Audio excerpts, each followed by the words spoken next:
থাকবে না। এই যে দেখছেন ছেলেটা কিন্তু ইংরেজি বলতে গিয়ে কাঁপছে। এই কাঁপানি আর বেশি দিন থাকবে না। আপনার কি ইংরেজি বলতে গেলে কাঁপানি আসে? থাকবে না। ইংরেজিতে আর ভয় থাকবে না।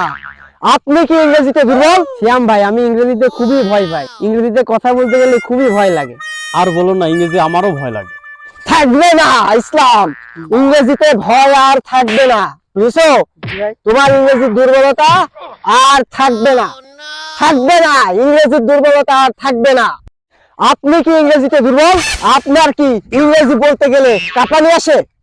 আপনি কি ইংরেজি বলতে গেলে ভয় পান? থাকবে না, ইংরেজিতে ভয় থাকবে না। এখন থেকে ইংরেজি শেখা শুরু করুন, ইংরেজি চর্চা শুরু করুন। ইংরেজিতে আর ভয় থাকবে না। থাকবে না, ইংরেজিতে আর ভয় থাকবে না। এই যে দেখছেন ছেলেটা কিন্তু ইংরেজি বলতে গিয়ে কাঁপছে।